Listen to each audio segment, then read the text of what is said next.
Ashish Gupta, CIO of Axis AMC, joins in for his version of the Outlook 2025. Ashish, great having you.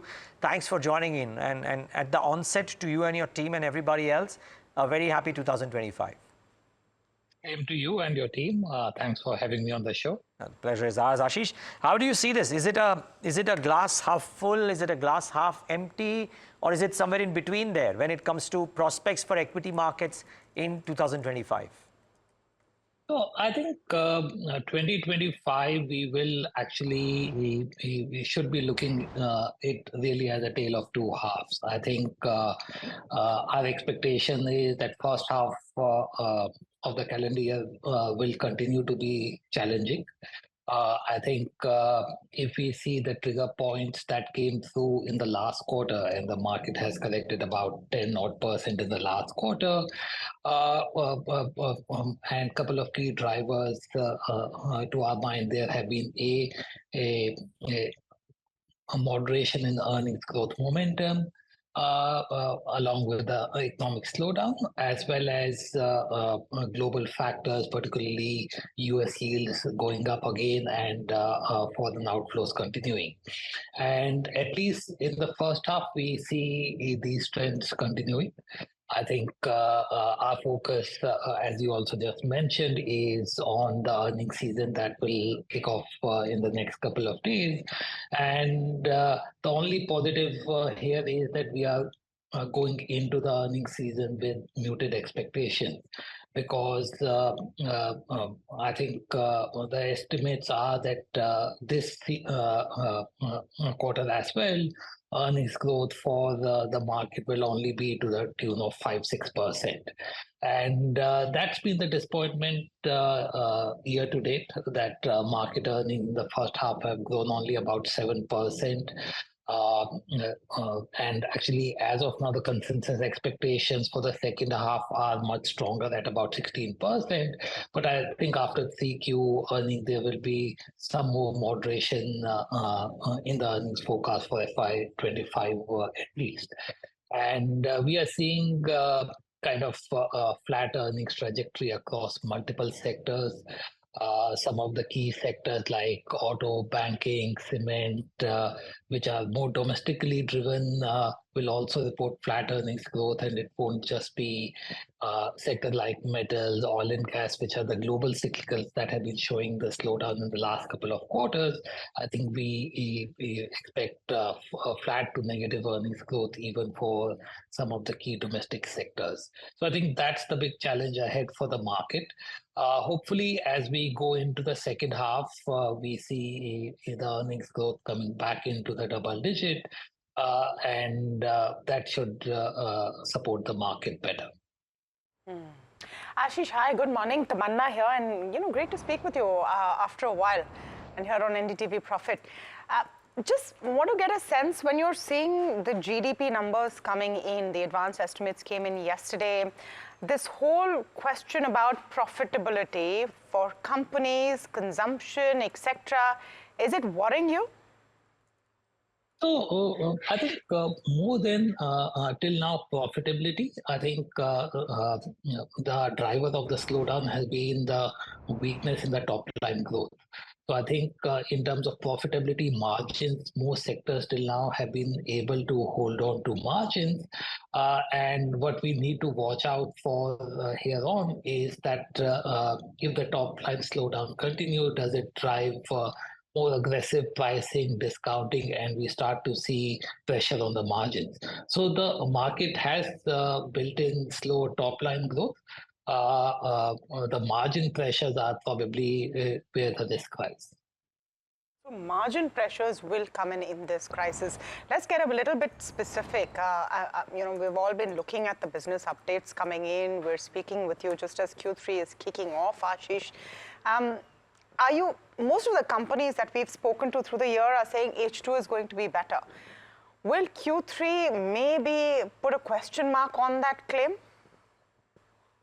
I think so. And if we start to look on a macro basis, what have been the reasons that in the first half we saw the slowdown, and to our mind there have been really three drivers. The first one was the pullback in government spending that happened due to elections, and that seems to be normalizing now. The second was tighter monetary conditions. And really, the third, which is partly related to the second, is the slowdown in credit growth.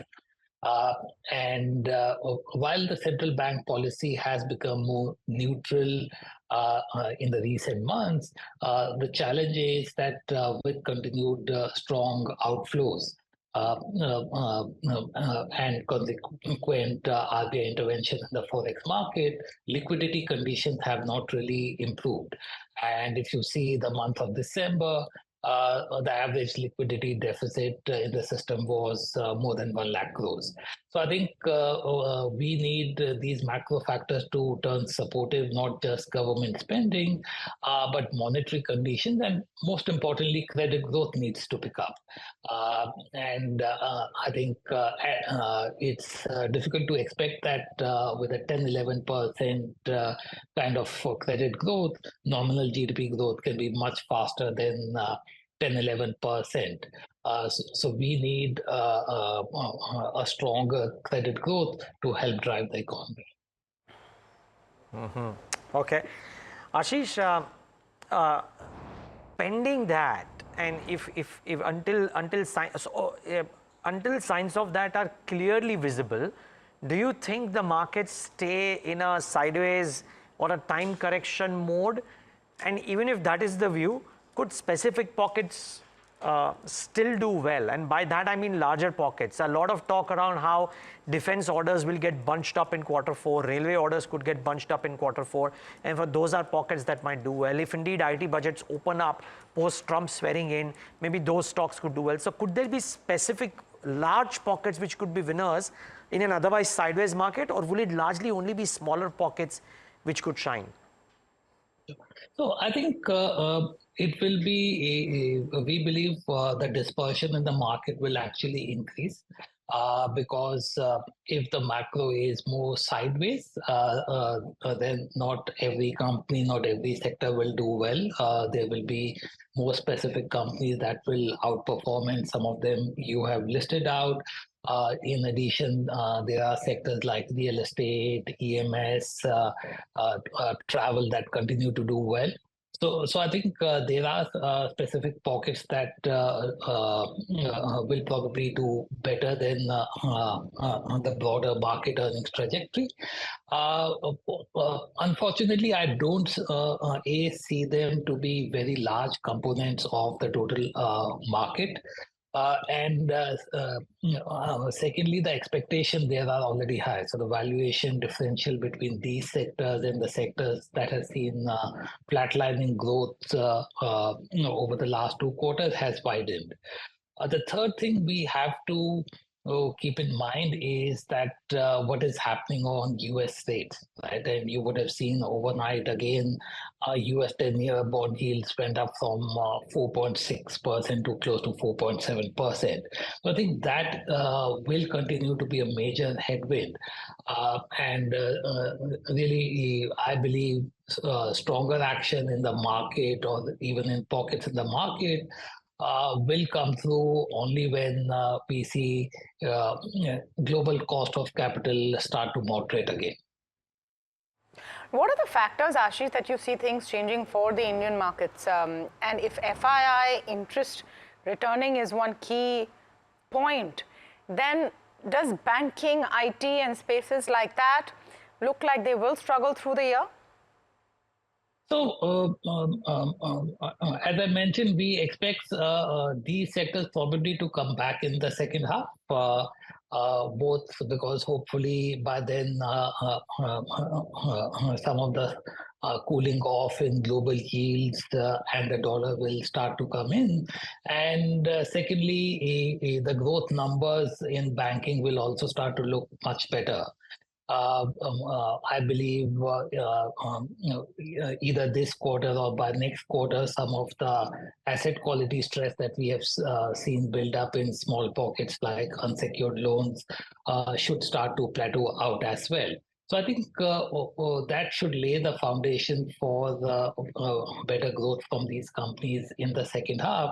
And if that coincides with the global yields cooling off, that could drive performance. Okay, fair call.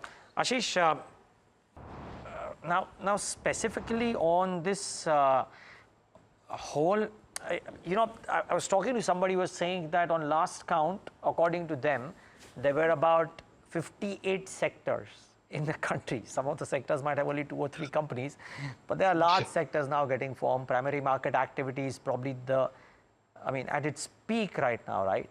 Yes. You've written extensively about some of these things, small caps, primary markets, all that stuff. Has any of it hit bubble zones, or because the market caps of India have gotten enhanced so much in the last 4 years, and as a percentage of market cap, some of those numbers like the SIP flows, for example, are still around the same percentage of market cap that they were in 2019.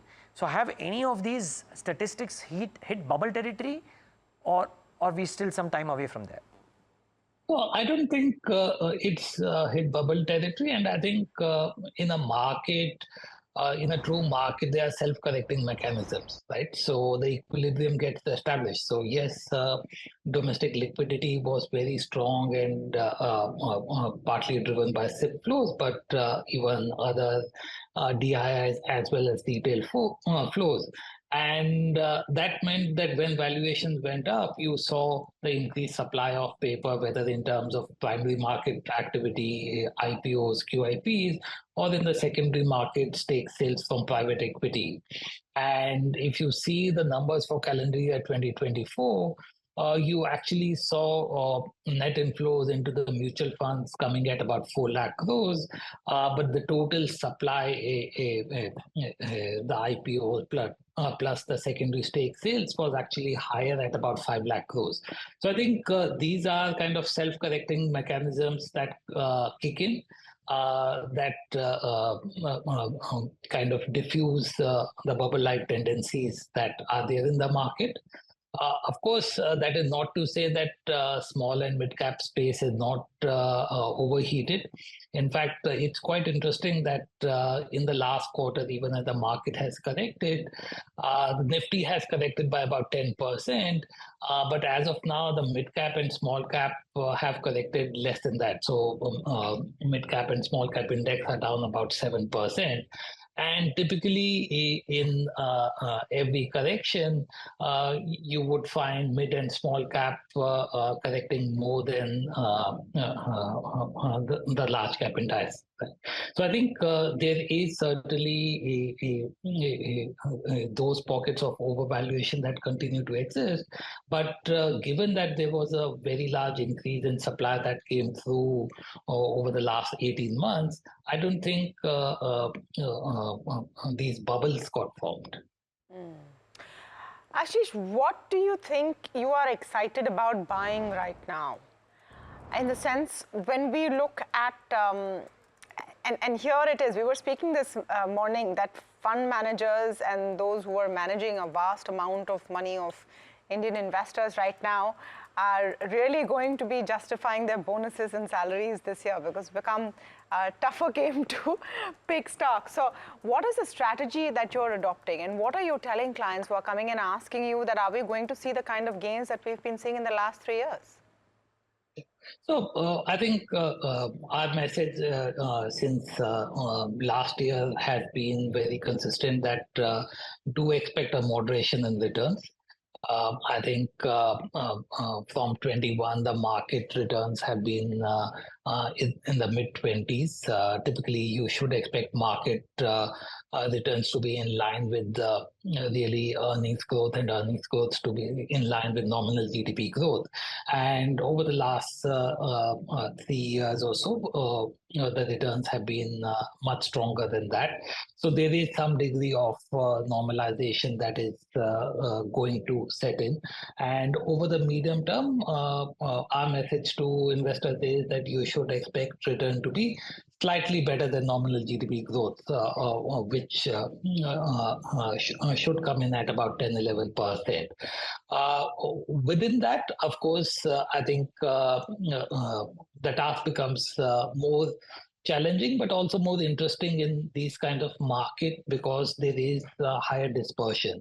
So it is not just the narrative that will work. It's not that whether you should have auto or you should have banks or you should have power companies in your portfolios or PSUs in your portfolios, but within that, which companies are going to fare better than the others. So I think that is what we are seeing. So if you look at our portfolios now, we don't have very stark sectoral skews, so not very stark sectoral overweight, underweight. But within that, we try to kind of focus on stocks. So, for example, in banking or in consumer, we would focus our weight in a certain way. We believe the visibility on earnings as well as the comfort on valuations is reasonable. Okay, Ashish, lovely talking to you as always. Thanks for taking the time out. Maybe we'll talk once again post the earnings season is over to just get a hang of what you made of what is seemingly a very critical earnings season that we will be in. So, but looking forward to that. But thanks so much for joining in today.